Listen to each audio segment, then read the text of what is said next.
Então, senhoras, senhores, senhoritos e senhoritas, eu já tenho aqui a luminosidade da câmera e tal, mas de vez em quando vocês vão ver um negócio meio estranho assim, fica mais claro, mais escuro, quer dizer, mais escuro, mais claro.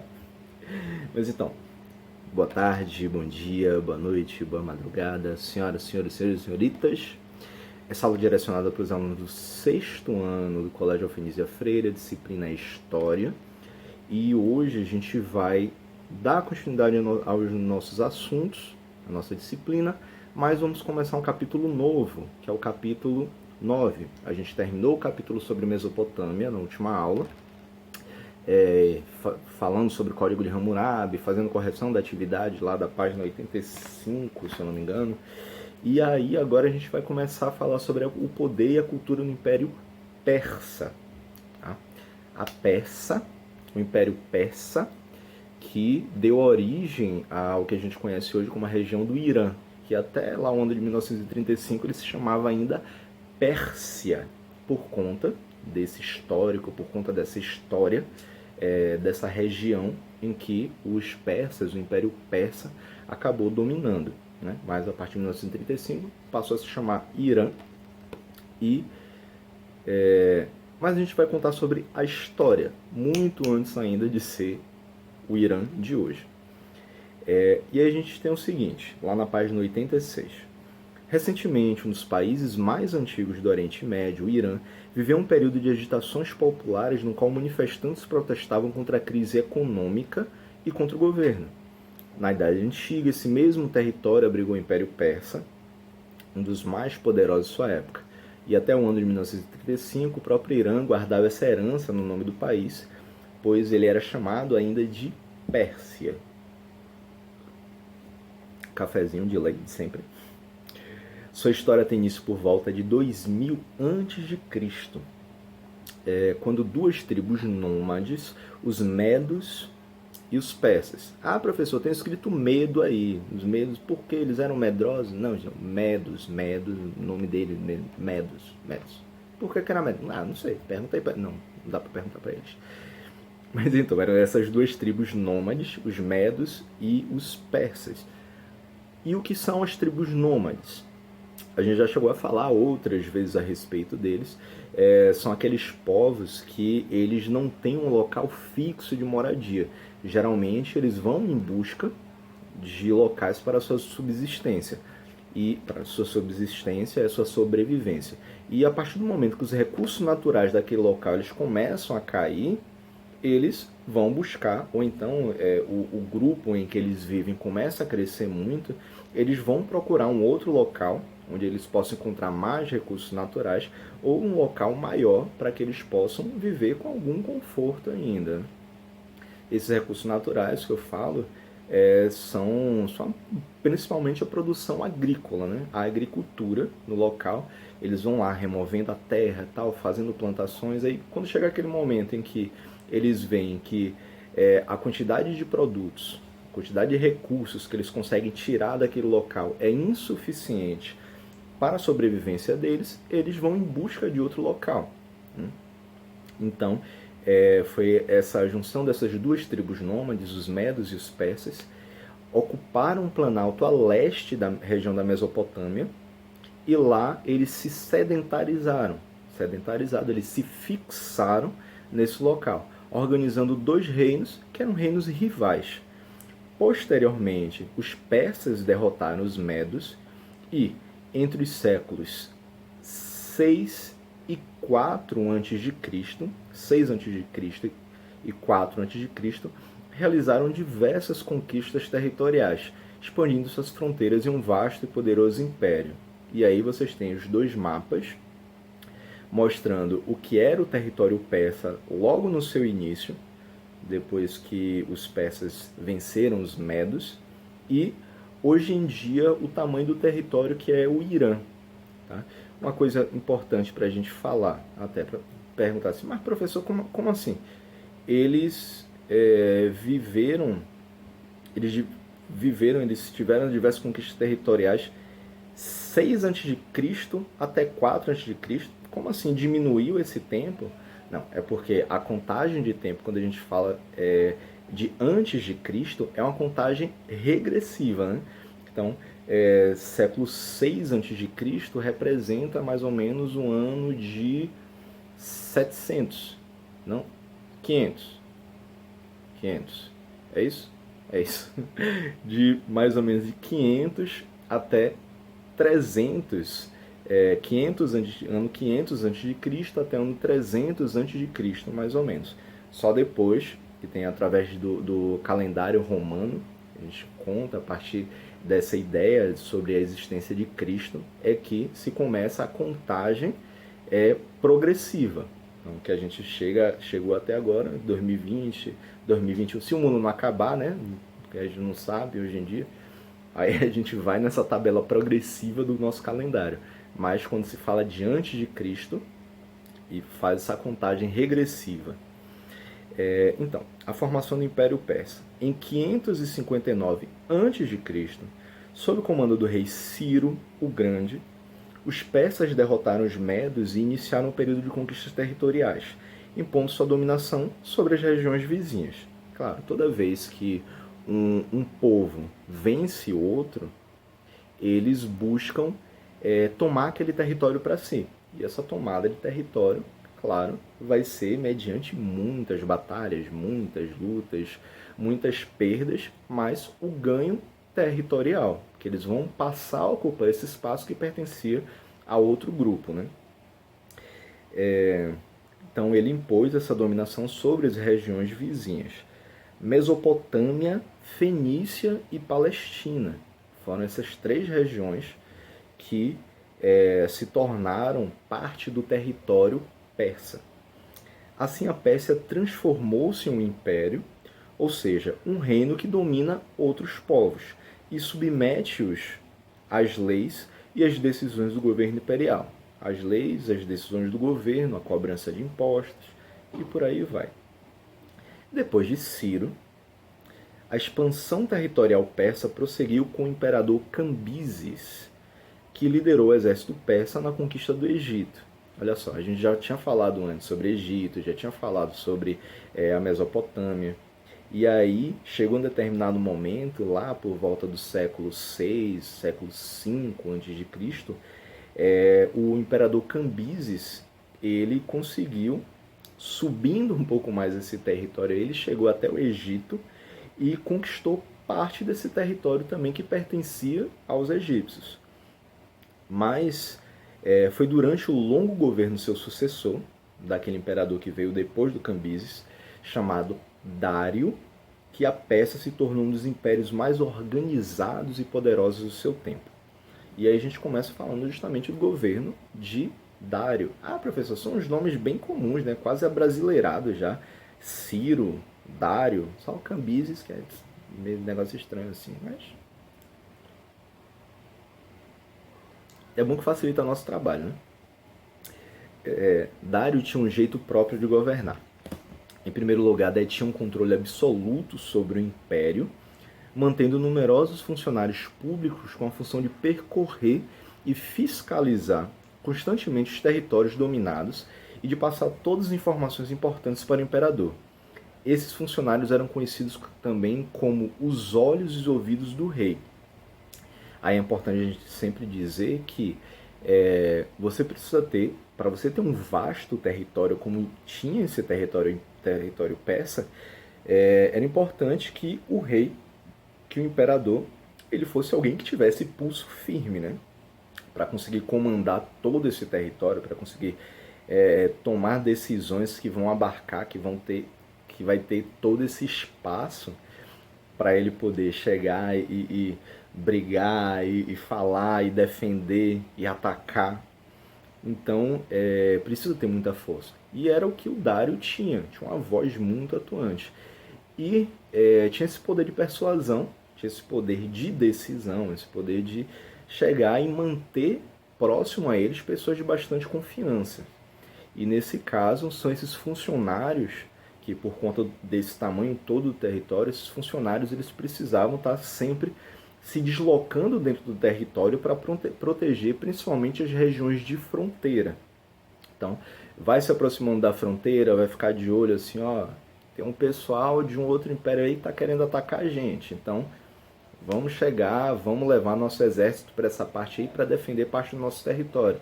Ou então, dentro do próprio território, de repente, tem uma parte da população ali que não está gostando de uma decisão ou outra do rei. Então, vamos fazer um controle melhor em cima desse território, em cima desse local, para impedir que essa população se revolte, se arme contra o imperador. Então era importante sempre ter esses funcionários que eram funcionários de extrema confiança para ele e que percorriam, fiscalizavam esse território e eram basicamente os olhos e os ouvidos do rei. Eles iam olhar os locais e ouvir as fofocas, né? Falar assim, oi, bichinho tá querendo invadir ali, ó. Aí chegava assim, ó, parceiro, olha só, Dário, os malucos aqui estão querendo invadir. Mentira, não tinha telefone não, né? Era meio que telefone sem fio. Ia avisar, mandava cartinha, então chegava lá correndo assim, meu Deus, estão querendo me atacar! Mas enfim, para melhor governar, Dário dividiu o império em 20 províncias, chamadas satrápias. Importante saber, satrápias. Cada uma delas era governada por um sátrapa, que obedecia fielmente às ordens do imperador. Diferentemente dos outros impérios da época, a Pérsia tinha 5 capitais: Persépolis, Susa, Sardes, Ecbátana e Babilônia. E olha só, como é que funcionavam essas províncias? Como assim, professor? As províncias, se a gente for fazer uma comparação mais ou menos com o que existe hoje, é como se o Império Persa fosse um grande país e essas 20 províncias fossem os estados. E claro, entre esses estados, entre essas províncias, haviam 5 principais, que eram essas: Persépolis, Susa, Sardes, Ecbátana e Babilônia, em que havia um maior contingente populacional, eram cidades mais desenvolvidas, províncias mais desenvolvidas. Elas guardavam alguma autonomia administrativa, mas sempre respondendo diretamente ao rei, diretamente ao Dário. Tipo, podiam tomar algumas decisões locais, assim como existe o Estado, né? Os estados, digamos, aqui no Brasil mesmo. A gente tem uma legislação federal que vale para todo o país, é decidido pelo governo federal, pela presidência, pelo poder legislativo, pelo Congresso, pelo Senado, mas existem algumas regras, algumas leis que são definidas pelo Estado ou pelos municípios, né? Então, funcionava mais ou menos dessa forma assim, se a gente for fazer essa comparação, né? O imperador mandou construir estradas ligando as principais cidades e organizou um sistema de correio cujas mensagens eram levadas por pessoas a cavalo. Não tinha uma motinha, não tinha um carrinho, eles iam a cavalo passando o território todo. Mas o território era muito grande, o cavalo ia cansava, né? Bichinho, coitado. Mas aí, se você precisava mandar uma mensagem de uma cidade, de um extremo até outro, tipo do Rio Grande do Sul lá para Roraima, não ia ser um único cavalo, né? Ele ia passando essa informação de cidade em cidade, e cada cidade dessa, com aquela informação na mão, ia levando para a cidade seguinte até chegar à parte do território que eles precisavam alcançar. Tanto as estradas como os correios foram essenciais para integrar e manter uma boa comunicação entre as diversas regiões do grande império. Tá vendo aí por que não pode acabar com os correios? Nesse período, as atividades comerciais foram muito intensificadas, o que levou à criação de uma moeda única para todo o império, o dárico. Imperador Dário, a moeda dárico. Tipo, sei lá, é como se fosse o imperador Bolsonaro e a moeda seria o quê? Sei lá, tá ok. Tá ok, me vê aí 5 tá ok, por favor. Então, essa moeda única facilitava o comércio entre as cidades, né? Ao invés de cada uma ter uma moeda diferente.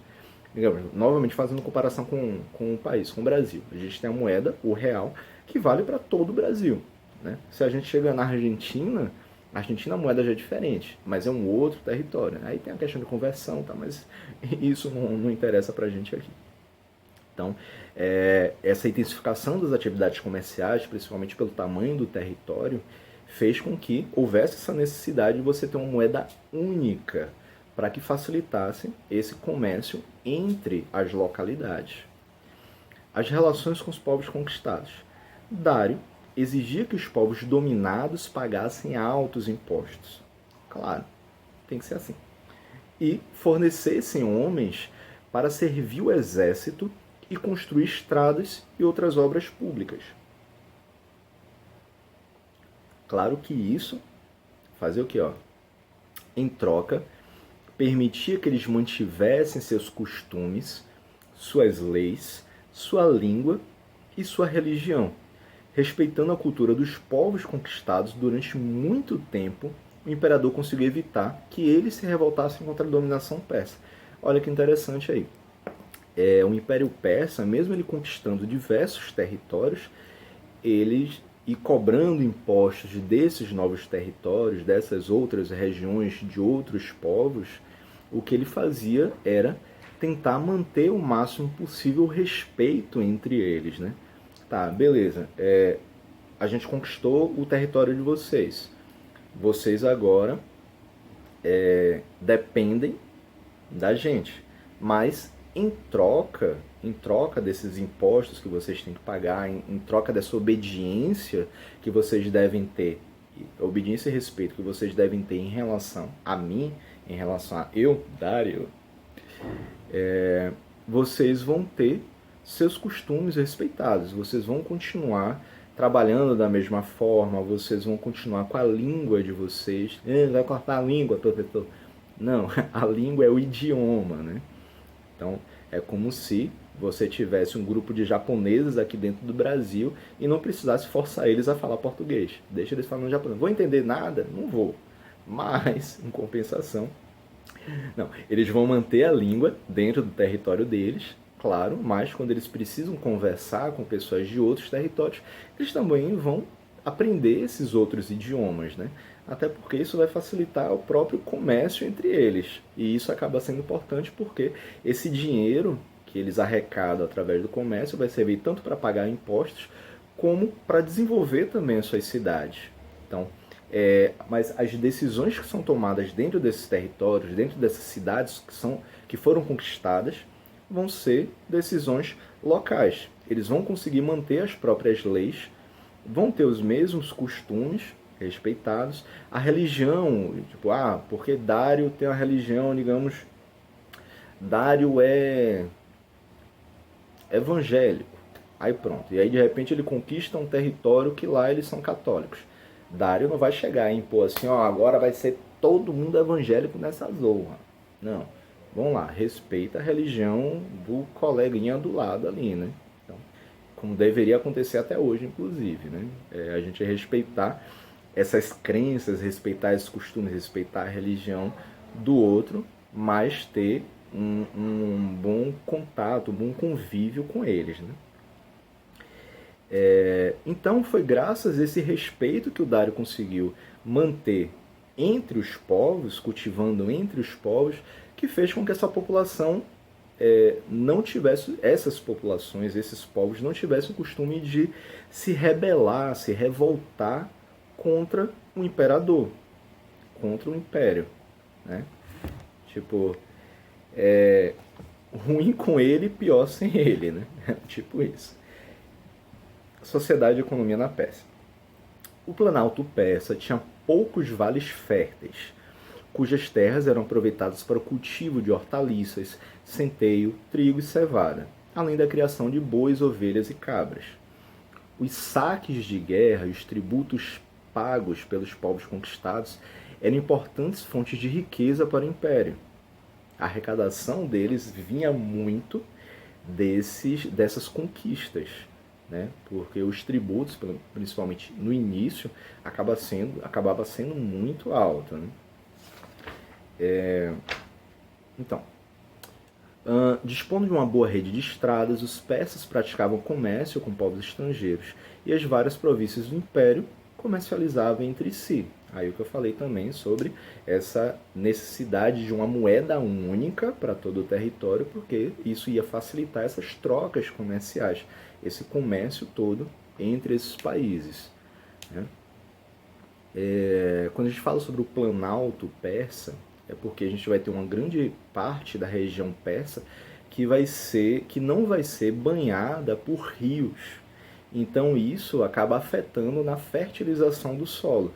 Diferente do que aconteceu lá no Egito com a região do Rio Nilo, e diferente do que aconteceu com a Mesopotâmia por estar entre os rios Tigre e Eufrates. Isso permitia que o solo fosse o tempo todo fertilizado.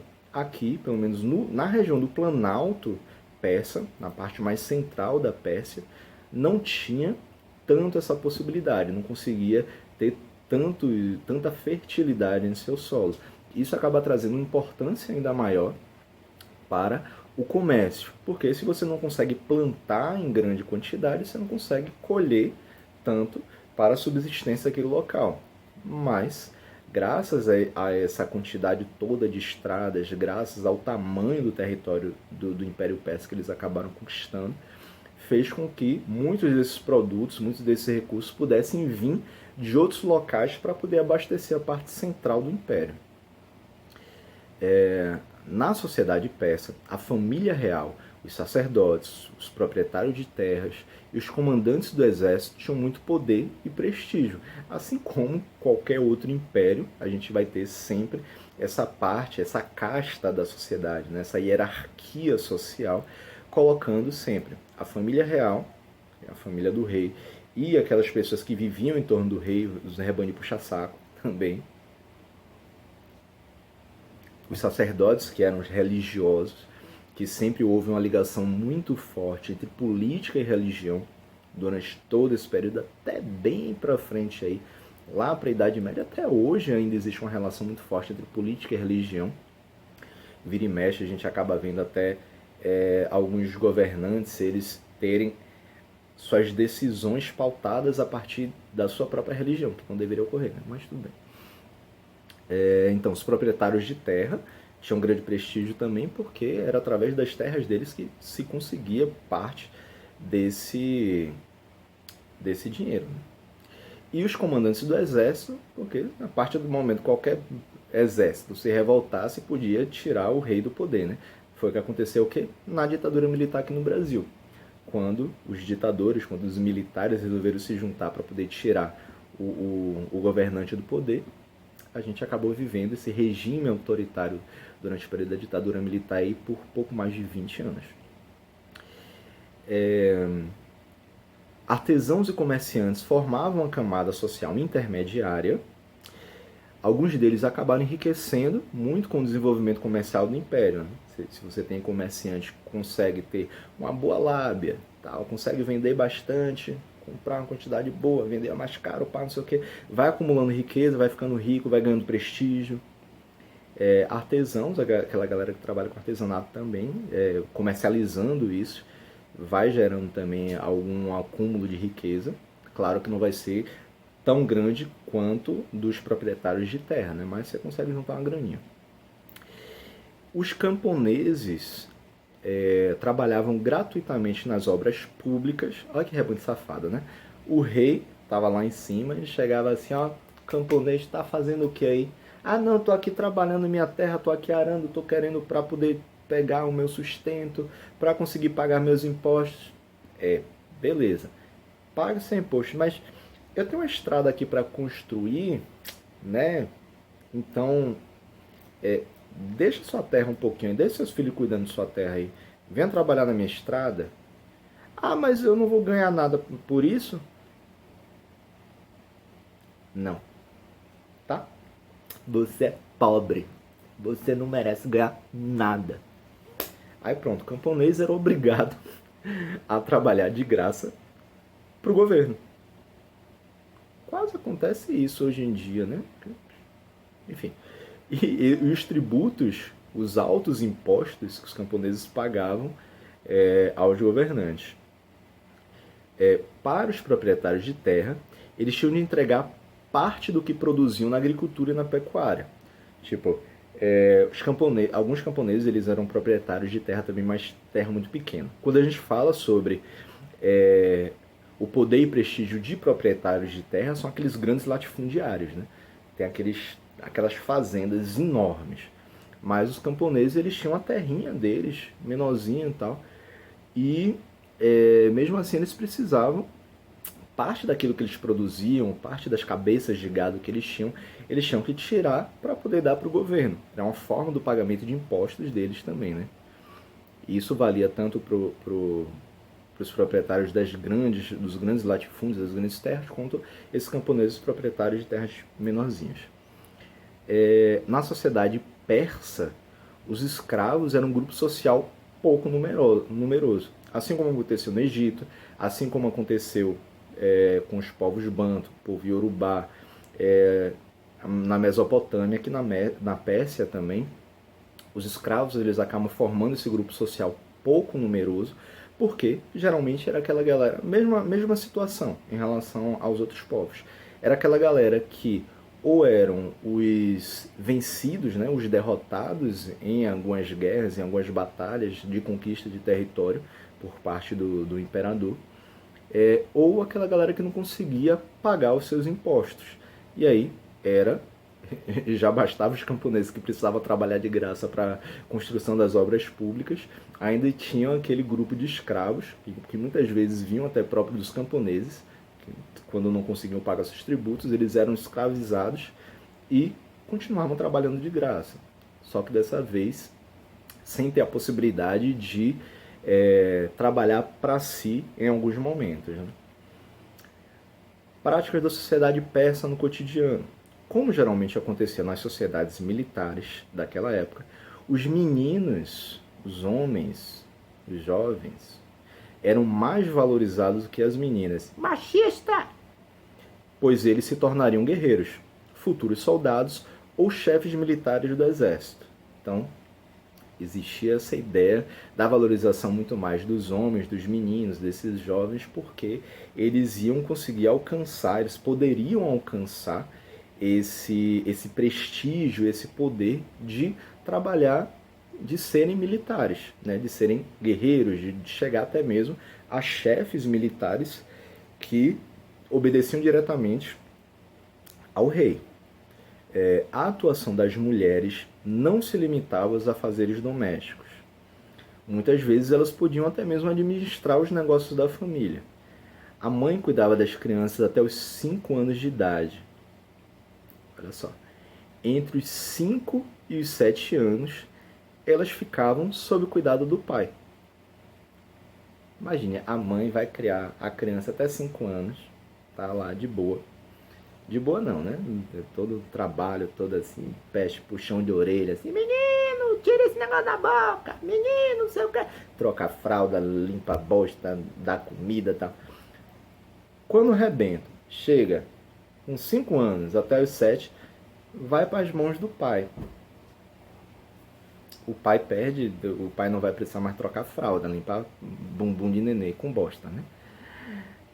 E aí pronto, fica aos cuidados do pai, já com uma forma de preparação também para essa vida adulta, até porque a partir dos 7 anos eles já iam para a escola. Quer dizer, eles só iam para a escola a partir dos 7 anos, é diferente do que a gente vê hoje em dia, né? Mas aos 7 anos iam à escola, onde faziam exercícios físicos, como natação, montaria e caminhada. Aprendiam também a caçar e a plantar. Imagine só vocês com 7 anos de idade, lá com arco e flecha na mão, com um negócio, uma lança na mão, assim, para correr atrás de javali. A pessoa, para caçar, 7 anos de idade. Na escola, eles se alimentavam basicamente de pão, água, agrião, e também havia severas punições. Aprontou, taca-lhe a porrada no menino. Tal rigidez tinha o objetivo de prepará-los para possíveis dificuldades na vida adulta. Quem dera se fosse assim hoje em dia, né? Mentira, gente, apanhar nunca vale a pena. A partir dos 14 anos de idade, então isso levava 7 anos, nessa zona, nesse aprendizado. É um aprendizado bastante prático, né? Quase não tem uma ideia de leitura, de conhecimento através da leitura, da escrita e tal. Era algo muito mais prático, era preparar já para essa vida mais física, nadar, montar, caminhar, caçar, plantar. E aí, essa rigidez toda, ela tinha esse objetivo para preparar para essas possíveis dificuldades na vida adulta. A partir dos 14 anos, as crianças das famílias nobres, tá? Não era a família de camponês, não. Era a família do proprietário rural, família do sacerdote, do pessoal do comando do exército, até mesmo artesãos e comerciantes que tivessem um pouco mais de prestígio ali dentro da sociedade, eles poderiam chegar e aprender sobre religião, direito e medicina, a partir dos 14 anos. Imagine, direito e medicina, religião, mas direito e medicina a partir de 14 anos de idade. Homens e mulheres da nobreza usavam joias, perfumes e maquiagem nos olhos e vestiam longas túnicas de linho bordadas e enfeitadas. Mas, professor, homem também usava maquiagem? Usava. Normal. De boa. Tranquilo. Usava. Ninguém tinha preconceito com isso, não. Bobagem. Hoje que o povo é besta, que fala assim, porque o homem não pode usar um lápis de olho, vai ficar bonitinho, né? Passa um negócio assim, aquele negócio que puxa daqui pra cá, que eu não sei o nome, né? Qual é o nome disso? Eu não lembro. As meninas gostam muito hoje em dia, mas naquela época os homens podiam fazer isso também. Não é à toa que aqui a gente fala bem do Império Persa, mas no Egito Antigo também existia isso, né? Tanto que a gente vê um filme ou outro sobre o Egito, os homens, eles passam o negócio do lápis de olho, né? Para dar uma ideia mais de profundidade no olhar. Então, os homens e as mulheres da nobreza, eles vão usar essas joias, perfume, maquiagem nos olhos e vestir essas roupas. São longas túnicas, que são espécies de vestidos mesmo, de linho bordadas e enfeitadas. As pessoas em geral consideravam a higiene pessoal muito importante e mantinham unhas e cabelos bem aparados. Então, a gente não podia deixar o cabelo grande assim, né, gente? E as unhas você tinha que cortar tudo bonitinho, tá? Tocar violão, professor. Não pode? Não pode. Unha tem que ser bem aparada, bonitinha. Vai sair, sei o que, Wolverine? Rapaz. Deixa eu ver. Cultura persa. Em virtude do intenso e diversificado contato que mantinham com as sociedades da época, os persas incorporaram muitos elementos da cultura dos egípcios, dos hebreus, dos povos mesopotâmicos e de outros povos conquistados por eles. Então, esse intenso contato, esse intenso comércio que eles faziam com diversos territórios, com diversos impérios, diversas regiões, fazia com que houvesse uma mistura de culturas, né? Eles pegavam conhecimento de um lado, pegavam conhecimento de outro, usavam naquilo que eles achavam importante dentro do seu próprio território também. Na arquitetura, por exemplo, observava-se a influência dos mesopotâmicos e dos egípcios, sobretudo na construção de palácios e túmulos, nos quais se destacavam os ladrilhos esmaltados, os tijolos coloridos, amplos terraços e colunas de pedra com bois e cavalos esculpidos. O povo aprendia sobre cavalaria, aqui também aprendia a esculpir os cavalinhos, assim, boi, cavalo, as colunas de pedra, né? Era importante. Esse trabalho da escultura, que dava uma ideia também de nobreza, né, para eles. Então se trabalhava muito essa questão da arquitetura, construção de palácios, túmulos bastante suntuosos. Professor, o que é suntuoso? É algo grandioso, que de longe você já pode olhar assim e falar, nossa, que bonito! E aí, claro, essa arquitetura, esse conhecimento vai pertencer aos nobres. O camponês vai continuar com sua casinha de sapê ali, de barro e tal, com o que achar para poder fazer suas casinhas. A arte persa, particularmente a escultura, era muito utilizada na arquitetura e tinha características monumentais, pois servia para demonstrar e exaltar o poder dos imperadores. Aí, então, essa escultura, como a gente falou, as colunas de pedra com bois e cavalos esculpidos, servia basicamente para arquitetura. E quando a gente fala que tinha características monumentais, a ideia de monumento, de ser grandioso também. Você já tinha um palácio que era suntuoso, que era enorme, e as esculturas que eram feitas para poder enfeitar esses palácios também eram enormes, então eram monumentais, eram monumentos, né? Então servia para demonstrar e exaltar esse poder dos imperadores. Tudo metido a besta, né? Metido a besta tem que ter um negócio grande, bonito, tal, não sei o que. É que nem quem é rico vai querer o quê? Comprar uma casa gigante com 35 quartos, só tem 2 pessoas dentro da casa, mas tem lá 10, 15 quartos, para o pobre coitado do empregado limpar tudo, né? Que ele não move uma palha, não lava uma cueca, fica lá as cuecas tudo com os freios de bicicleta. Difícil. Mas enfim, e aí os imperadores, eles tinham essa forma de exaltar esse poder, de mostrar que eram poderosos. Na engenharia, merece destaque a construção de um canal entre o Mar Vermelho e o Mar Mediterrâneo, ligando a Pérsia até o Egito. Isso se trata do canal de Suez. Vocês veem assim, essa região é a região depois da Península Arábica, na verdade, né? Você tem o Egito, lá, vocês podem ver aí na página 87, basicamente isso. Você vê lá onde é a região do Egito, o Mar Vermelho e tal.